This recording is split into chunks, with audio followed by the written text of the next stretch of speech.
President Rahul Gandhi has announced that if his party was voted to power, its government would roll out a minimum income scheme. NYAY, NYAY for please, or Nyunatam Aay Yojana guarantees 72,000 rupees a year to the bottommost or the poorest 20% of households. The scheme will likely entail an expenditure of 3.6 lakh crore rupees a year, given that there are roughly 25 crore households in the country. A 20% will entail 5 crore or 50 million families in the poorest category. Hours later, Finance Minister Arun Jaitley called the poll promise a bluff and added that the Congress has a history of swindling people in the name of poverty alleviation. The Niti Aayog too dismissed the scheme. Vice Chairman Rajiv Kumar called this an election gimmick and that the scheme, if implemented, will take the Indian economy 4 steps backward. Well, the Congress then hit back. It said that the BJP is trying to mislead the public about the scheme and clarified that the scheme is not a top-up scheme, but an assurance to 20% of India's poorest families that they will at least get 72,000 rupees a year. Joining us to take the discussion forward are Professor Abhijit Banerjee, is Professor at Massachusetts Institute of Technology and Newcastle Chancellor, co-director at the World Inequality Laboratory. Both have advised the Congress party, we believe, and helped it to design this scheme. We are also joined in a bit by Professor Himanshu, who is, again, Professor of Economics at JNU, Jawaharlal Nehru University. Gentlemen, thank you very much for joining us. Well, Professor Chancellor, if I may start with you, sir. What exactly was your role in the preparation of the scheme? Right, thank you very much for the invitation. And I should clarify first that I was clearly not directly involved in the preparation of the scheme. We exchanged with Abhijit Banerjee, who was, from what I know, more closely related to the discussions with the Congress. However, as independent researchers, as a group of international researchers, we have done scenarios and evaluations of different ways that could be used in order to implement this minimum income. So in your estimate, will it be possible to identify the poor? So, you know, that's the first key point that needs to be made about such a scheme. We need much more clarity, which need much more transparency about income inequality and wealth inequality data in a country like India. The current state of public statistics on distributional statistics that are inequality statistics is pretty low, and this needs to be the quality of those needs to be increased. So in the current state of the situation, with the data we have at hand, we can identify a certain number of households. We can identify a certain, amount of money that would need to be spent in order for the bottom 20% or the bottom 30 or bottom 50% to benefit from a minimum income. This is possible, but for sure there's a clear issue about data transparency in India, and this also needs to be at the heart of the current debates. Okay, so what exactly did you contribute? You told them how to define the poverty line. What exactly was your contribution?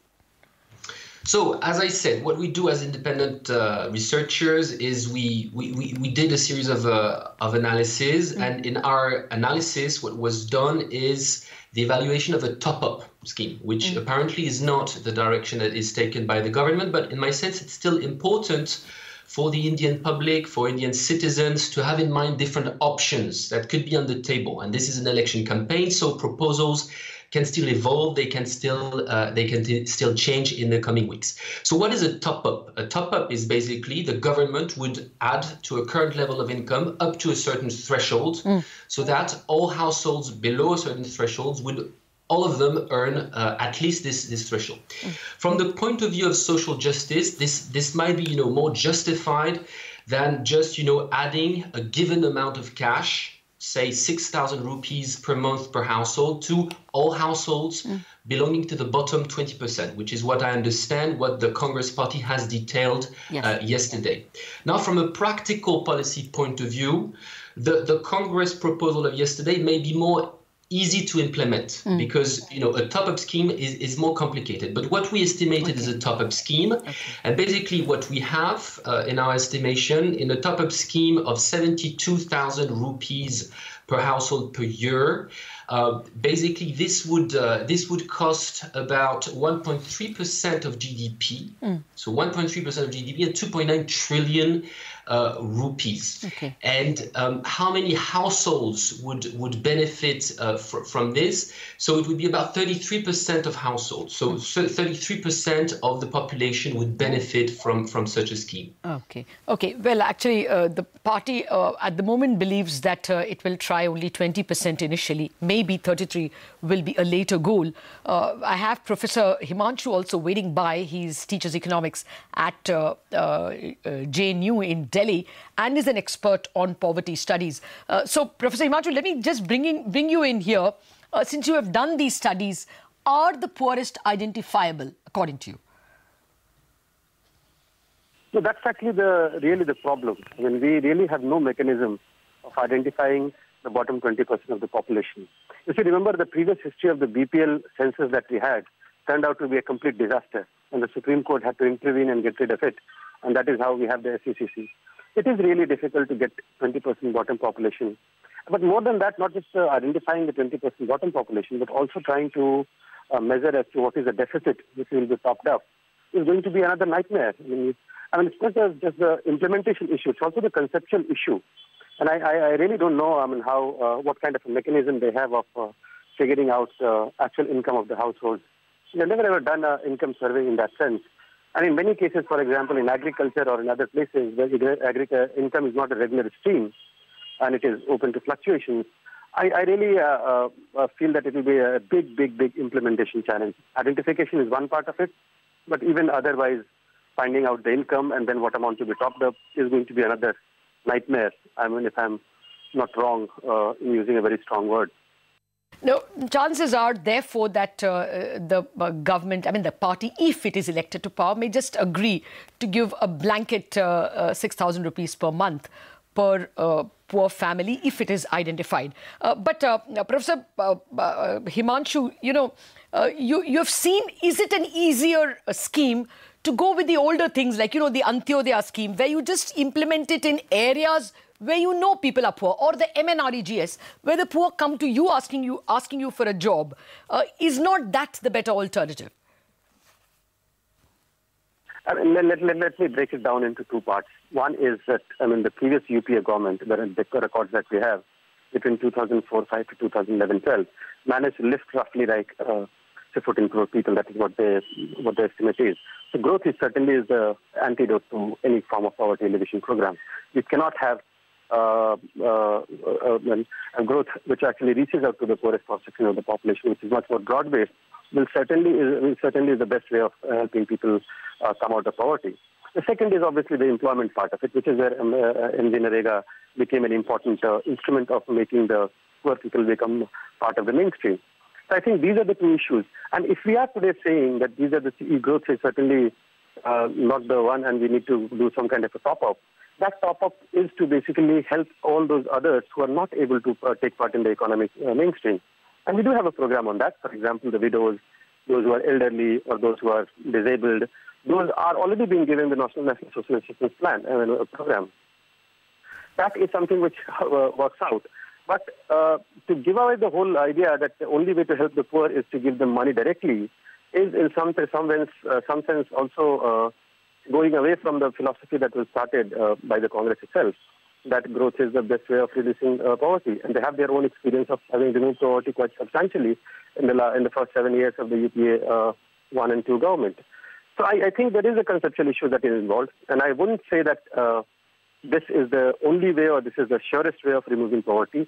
If you are doing this bypassing the big question of jobs, bypassing the big questions of availability of public services, education, health, nutrition, livelihood, then I think this is something which is a kind of a regression or going back from the kind of a policy paradigm that we have on helping all the poor. No, that's exactly the point. Let me get that back to Professor Chansel. Professor Chansel, that's how China solved its poverty program. That large amounts of construction which needed labor was drawn from the agricultural surplus labor. Jobs is the key problem. Now, in India, in the last 2-3 months or maybe 6 months, the debate has just shifted to this easier task of giving out money to the poor, which, almost looks like sometimes buying votes. What's your sense? If you just start using all your fiscal surplus simply as an income transfer, then there's very little left to build roads or railway lines, which will actually create jobs and public goods. Are we not trading off rather wrongly? Yeah, I think we need to take this debate from perhaps from a broader angle. And this angle is, how much India spends today on social expenditure, on social services, so education, health, and other social expenditure. If you look at the numbers, this value has been decreasing under this government as compared to the previous one. On average, it was 6.8% of GDP per year, right, spent on social services. With the previous government, and under the current government, it's 6.3%. This is a very low number. If you compare this to other emerging countries, it might be a bit lower in India, and if you compare this to rich countries, it's much lower. The value would be around 30% in rich countries. So there is a need to increase the value of social expenditure. Why? As you say, this can contribute. If you invest in hospitals, and if you invest in better school or in high, university level education, this can create jobs. But this also creates a much more trained, healthier workforce, and this is essential to have high and sustained growth rates in your economy. Now, if you say, okay, but we cannot increase the level of taxes in order to finance that, you can't do anything. And basically, I think, this election is the good moment to ask the question of how to finance additional social expenditure. Okay. How do you finance additional social expenditure? Well, you need to implement more taxes. And again, if you compare in an international perspective, the amount of taxes collected by India is relatively low. Okay. So if you want, so it's relatively low. Now, there are different ways, to implement taxes. You can do flat taxes, so taxes on consumption, which will weigh on everybody and actually on the poor even more than the rich. But you can also do what many rich countries have been doing for many years. These are progressive taxes. Progressive taxes are taxes which weigh more proportionally on the rich, on those who have benefited from high growth over the past decades. And there's also money in there. This is also a mean to tackle inequality. And I think this debate on the size of the envelope of what is to be redistributed, that really needs to be open. Otherwise, we will always be in this discussion about how much is there left, and there's very little left, actually. So in my sense, to conclude, I think a minimum income guarantee is potentially a good idea. It's not a silver bullet, but if you look at Nordic countries in Europe, for instance, or Western countries in Europe, there are minimum income guarantees under conditions. And this is important to not let people fall into poverty. But this is also coupled with strong investments in social services, good quality education, good quality health. And these cannot go, and one cannot go at the expense of the other. No, I take your point that India is spending much less on social services. Just a couple of arguments against it has been that the quality of government schools is so terrible that maybe it's a good idea to just give the poor money. But separately, my last question to you is that, there are other things that India needs. India needs more roads. India needs more railway tracks. It needs electricity to be reached to every home. Is there not a fear that in this zest to transfer incomes, parties are going to spend even less on giving these basic amenities? And of course, the allied problem of spending more fiscal deficit and therefore higher cost of money. Again, it depends how much taxes you raise. In this new paper, we make a proposal, which I think needs to be debated in the context of this election. What about a progressive tax on the top 0.1% wealth owners in India? This would yield under very simple assumptions, and these needs to be refined, but under very simple assumptions, this will yield about 1.2% of GDP. Okay. And I think, there are additional ways to fund these measures. And again, if you think in terms of, okay, so it's either a hospital or a road, it will be really high to reach this ambition of making India an emerging superpower today and in the coming years. Point taken, Professor Chancellor. More taxes. To be fair, this government has tried more capital gains and the goods and services tax to get more people into the formal economy and make them pay taxes. But yes, we don't still have death taxes. We don't have estate duty, inheritance taxes. And as you say, the top 1% is what your paper is suggesting. Thank you very much indeed for enriching us with the ideas that governments can employ, though I don't seriously expect them to take that part of your advice of higher taxes, not certainly before the polls. Joining me now is Professor Abhijit Banerjee, who is an expert on poverty studies in India. Professor Banerjee, thank you very much for joining me. First of all, I believe that you were involved in advising the Congress party. What exactly was the role you played?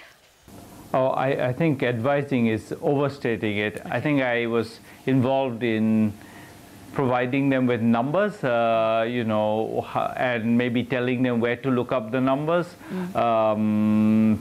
I think there wasn't, advising would be, I think, clearly overstating the role I played. Fair point, sir. If you can tell us, it is in the numbers issue that there is maximum problem. How do you expect the government, whichever the party in government, will be able to identify the bottom 20%? It's an excellent question. They have, to give them credit, they have worried about this a lot. I think the basic idea that I think makes sense to me is that they were going to use the socioeconomic census, which was exactly designed to do something like this, and then wasn't used so much because the government changed. So I think that they'll need to update it because people have got richer since 2011, and so clearly, the number of people below whatever the poverty line that they set is going to has changed, and so they'll have to update it.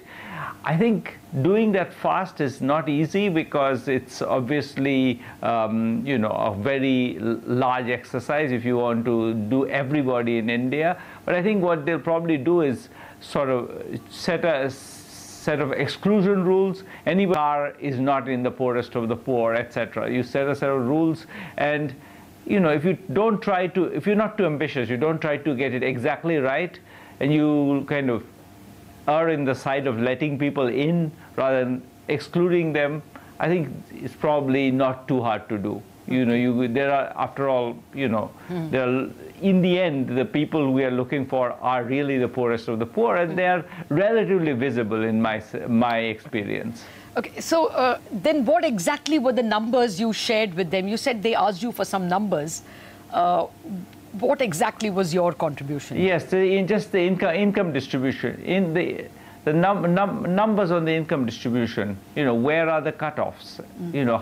How have they changed over time? These kinds of things. So, if you say 12,000 rupees is the cutoff I'm going to look at, where does that cutoff come from? It comes from some discussion of how the income distribution has been changing over time, and where is the bottom 20%?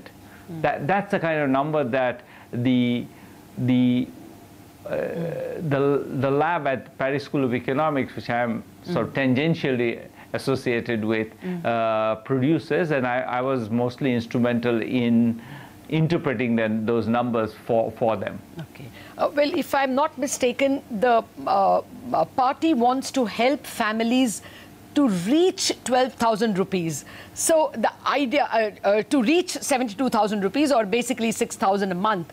So, is it the plan is to pay the difference between what they earn and an amount of 6,000 per month? I think the plan is to try to, I mean, I'm putting words in their mouth, but let me try to say what I think makes sense to me, which is that the plan is to try to predict roughly, based on people's assets and things like that, what their rough income is, and then give them some lump sum which is roughly enough to get them past the poverty line. So it's not going to be perfect. I don't think there is, I think the idea that they're going to exactly subtract, 9,621 rupees from 12,000 and give you the difference, that's obviously not realistic. But, mota mota, they'll manage, I think. Okay. That's the idea, at least. Okay, I got it. Well, I want to now attack the issue itself. So it is not correct to say that it is, 72,000 multiplied by 5 crore and therefore 3.6 lakh crore. That's not the way to look at it. It could be lower than that, much lower. Depending on exactly what they implement. It's not entirely clear. Even reading the press, I couldn't figure out exactly what their plan is. So, I think the answer to your question is yes, it should be less than that. But can I read what they exactly plan to do anywhere in the press? No, it doesn't seem to be entirely clear. Is it really a lump sum? Is it how will the lump sums be calibrated, etc.? I don't think those things are super clear. And they have said there will be a commission that's going to be involved in figuring all that out. I think that's the right way to go about it. Okay. Well, now let me come to the larger macro question. A little while ago, I spoke to Professor Himanshu of JNU, and his worry is that to reach this 3 lakh crore or 3.6 lakh crore, chances are that education budgets will be slashed, health budgets could be slashed. If that happens, are you really, is the government really serving the poor? To be honest, I would say, given the state of education and health, there I probably disagree with Himanshu. I just think that till there is a clear plan to do something about education, basically the education system is slowly bleeding people. They're every year, more and more people leave the education system and go to private schools. So it's, we are a bit, for example, the NDA, when it came to power, they said that they will have a new education plan by the end of 2014. They haven't had it yet. I think there is a sense in which there is the deficit in thinking. Spending money is only sensible when there is thinking. So I'm less panicked about that. I think, if you look at the level of exodus from private health into private healthcare, that's even higher. Something like 80% of first visits are, even among the poor, are to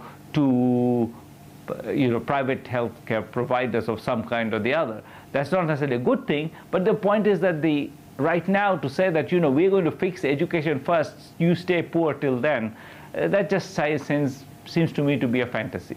My sense is that's not what he meant. He was only hoping that the poor are given money and then fend for yourself as far as health and education are concerned.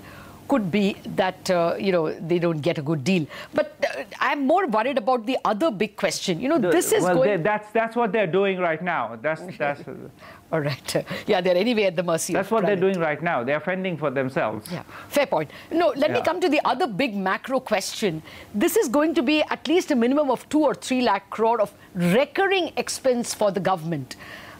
Do you think the fisc can manage? I mean, as it is, there is a huge crowding out with the central and the state governments and public sector units borrowing. The inflation level is at 2.1, 2.4%. And despite a couple of rate cuts, the cost of money is not falling because government is borrowing so much. Another 2 lakh crore of expense. What happens to the fisc?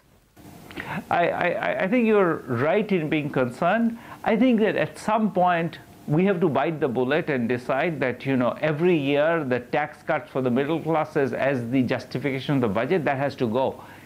And this is true of every government. I don't know which government can really credibly say that we're going to continue this trend of running large deficits because we don't dare tax the middle classes. Basically, we need to move from a I think, under-taxed economy to a reasonably taxed economy. We're not overtaxed. We have pretty low taxes, and even those don't get paid. So I think we need to move further up that value chain and just be more. I think and this is true whether or not this particular scheme is implemented. I think eventually the crisis is sort of looming. Okay. I take your point over there that not enough people are in the first place paying taxes or paying as much as they should be. But a final question to you. If it doesn't come at the cost of, say, healthcare or other programs, it is quite likely that fewer railway tracks will be laid, fewer roads will be built, because the government is going to spend initially money on this, what it will announce as a right. Don't you think that's going to be a drag for the economy? Lower capital expense? I think the answer is yes. I think it could be a drag for the economy. Well, I think that's why what I mean when I say that I think any government that takes this agenda seriously has to take the redistribution agenda seriously, has to take the other side seriously, which is taxation. Okay. I absolutely, I mean, we've been saying this for a while, that taxation is key to all of this. We need to tax more. All right. This is not going to make you exactly popular, but yes, that is the truth. We are not the highest or the best tax-paying country in the world. Point taken. Professor Banerjee, thank you very much for joining us in this very important conversation. Well, so there it is. Professor Banerjee did provide some numbers in terms of what is the poverty line, and maybe that's where that 72,000 rupees has come from inputs with people who have worked with the poverty line. We'll have to wait and see. First, of course, we want to know the colour of the government that gets elected, and then what will be the colour of this pro-poor scheme. Thank you very much for watching this special show.